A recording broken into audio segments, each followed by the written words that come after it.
E aquilo que está em causa é Marcelo ele mesmo.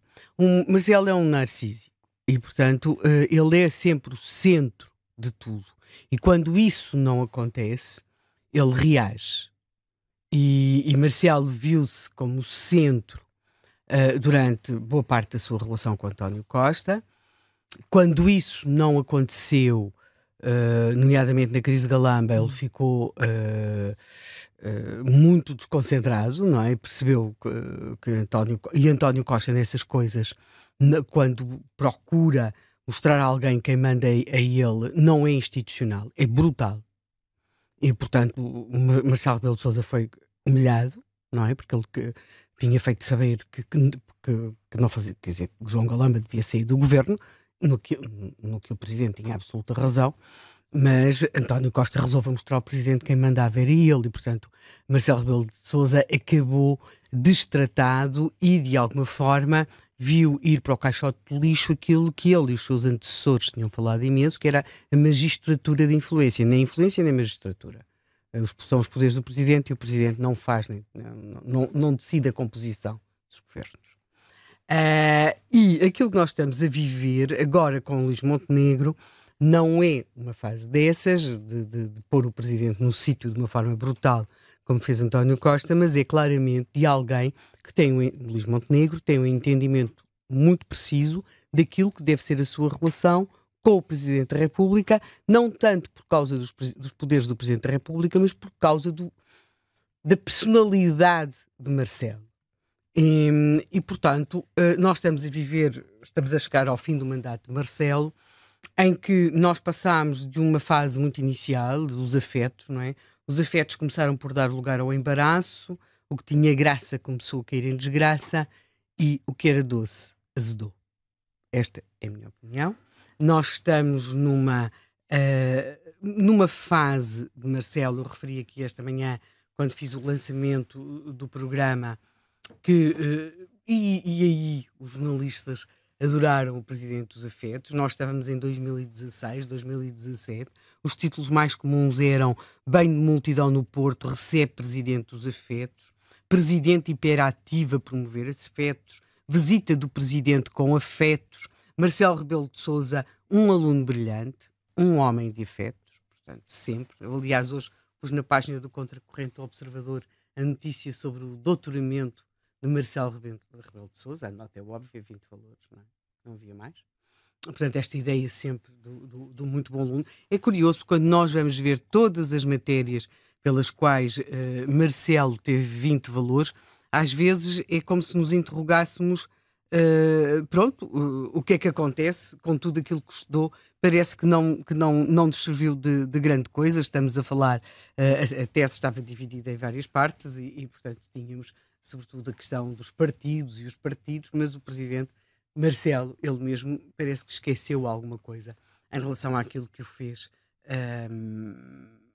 ter 20 valores, mas isso já lá vai há muito tempo. Em 1984 ainda se anunciavam vídeos nas páginas dos jornais, cassetes de vídeo, videocassetes.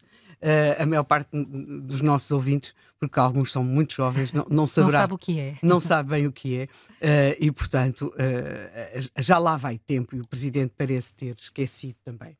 Nós temos depois aqui a forma como é que Marcelo entende os seus poderes. Eu acho que está tudo explicado pelo próprio. Está tudo explicado pelo próprio no início do seu mandato, quando, numa visita que faz, ele faz uma visita a uma produção de cogumelos e depois, claro, e todos nós sabemos, os cogumelos, algumas variedades de cogumelos, podem ter formas muito extraordinárias, não é? Há aqueles que nós já compramos todos fatiados para simplificar a coisa e que são todos do mesmo tamanho, do mesmo feitio.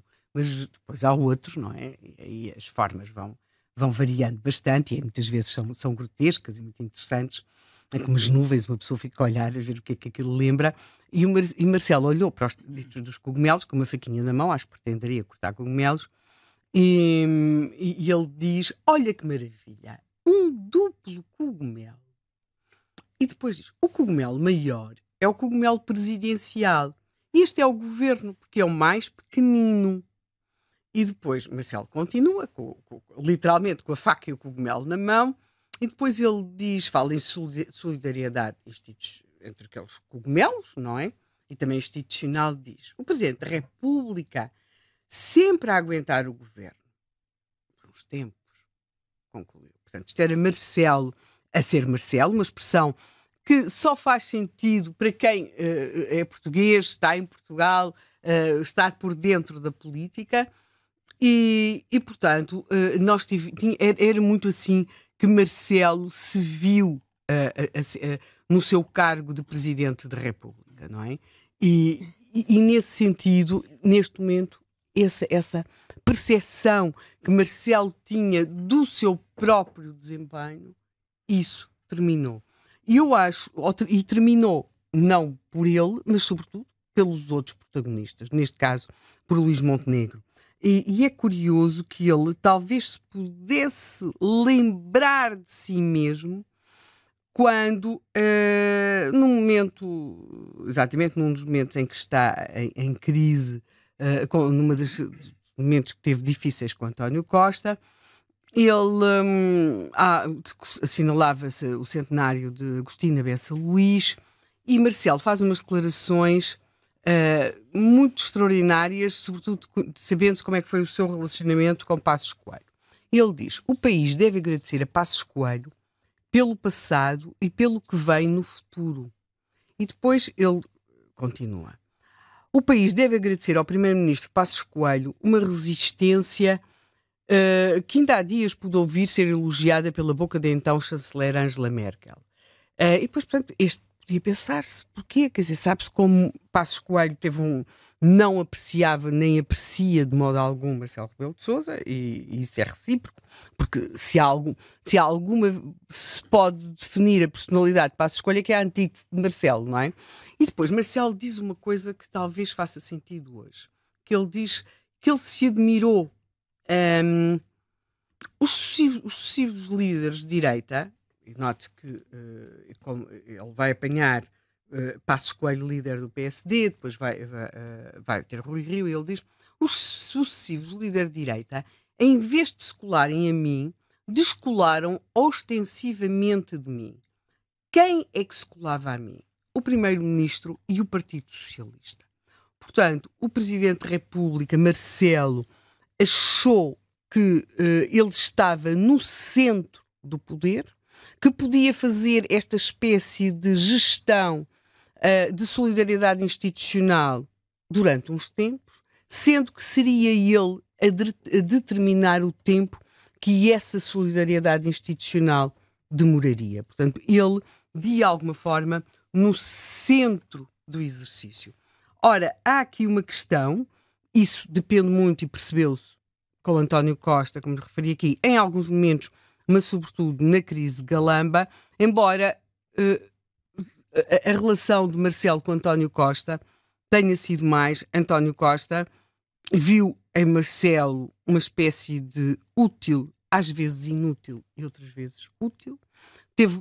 Tiveram uma relação, em alguns momentos, o suporte de Marcelo a António Costa foi mesmo muitíssimo importante, nomeadamente nos incêndios de 2017, em que António Costa teve e para usar um verbo que foi usado pelo próprio Marcelo, paralisou. Não é? Não estou a falar em termos dos meios, não, animicamente. Não é?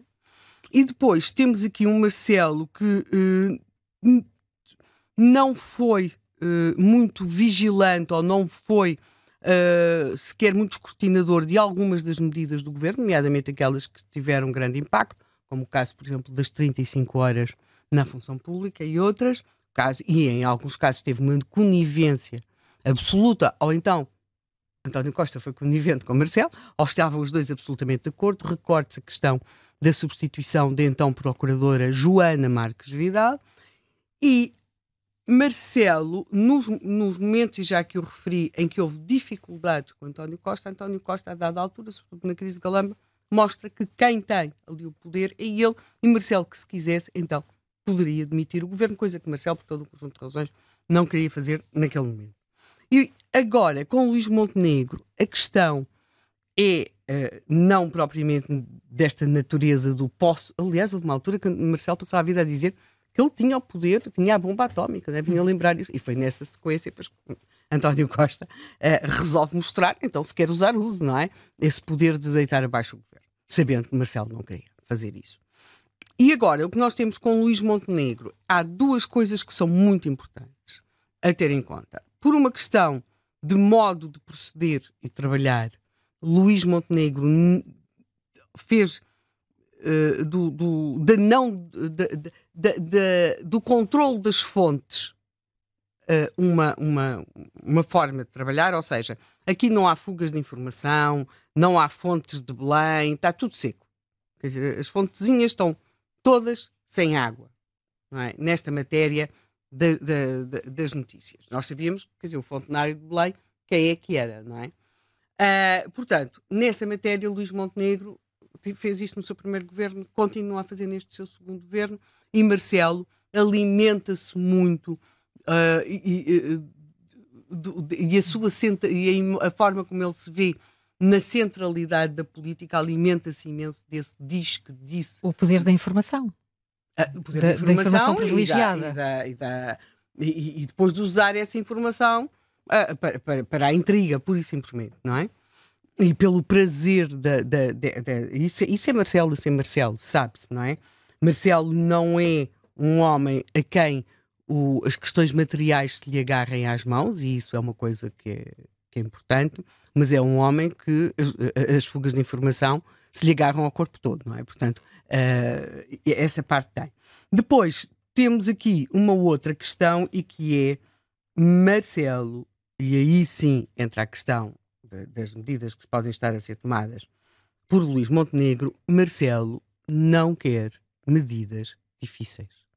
Marcelo não quer mesmo.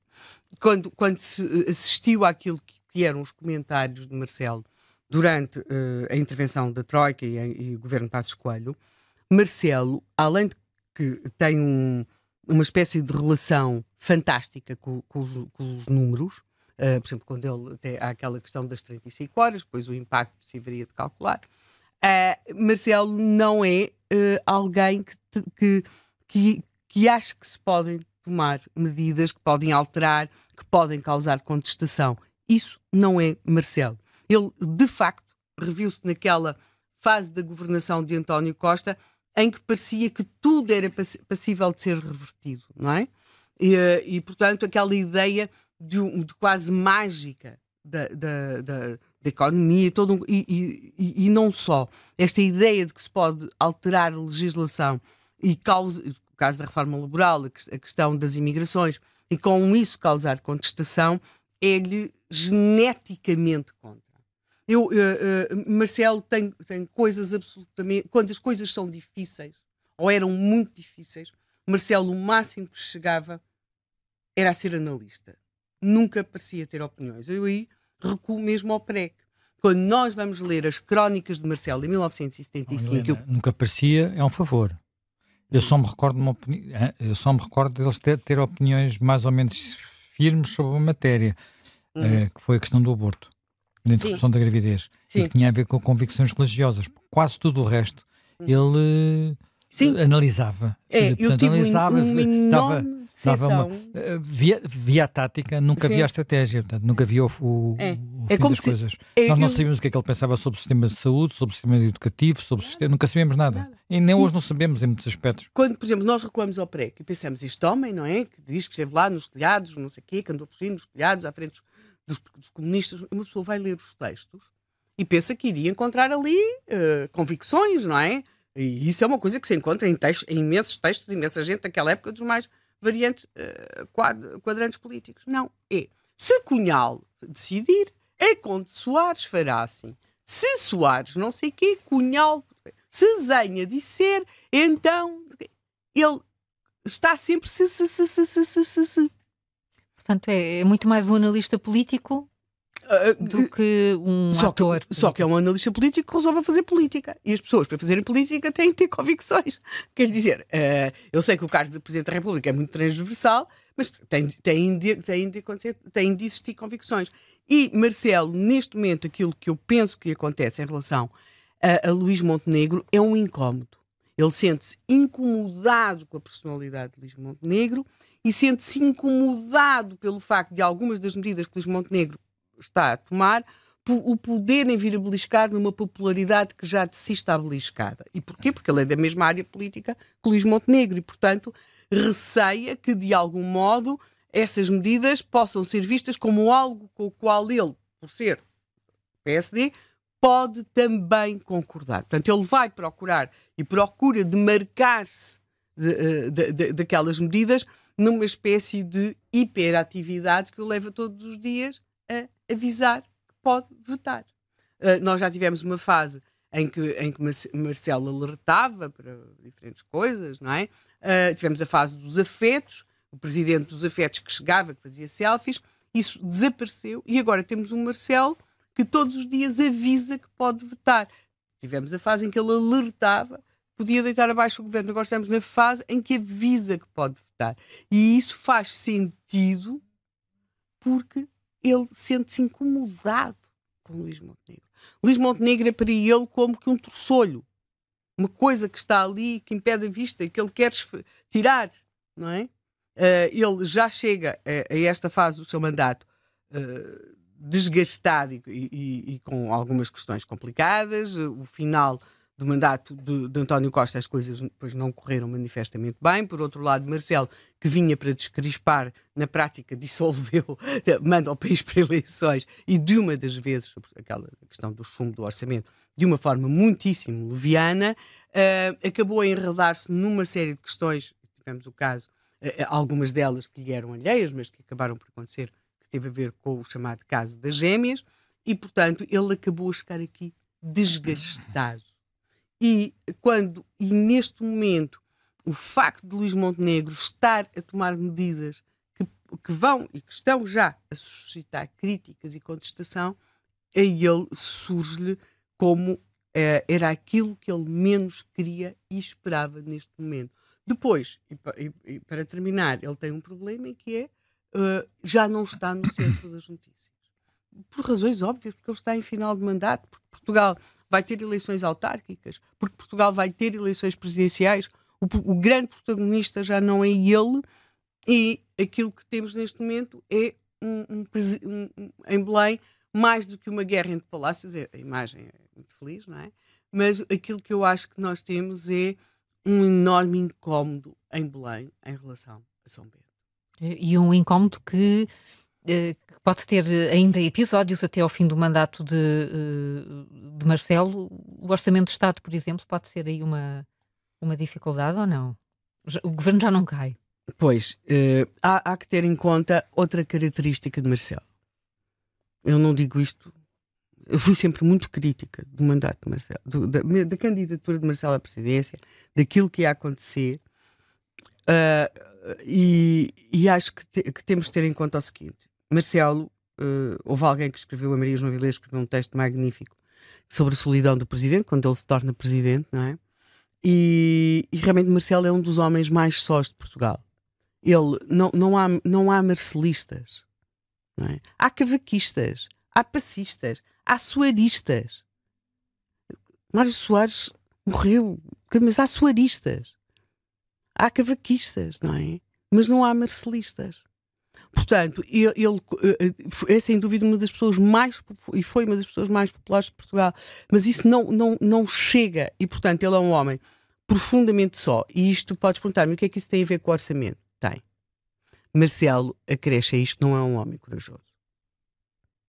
E portanto, ele terá sempre de avaliar aquilo que pode fazer em função da sua capacidade de aguentar a solidão de quem toma uma decisão dessas.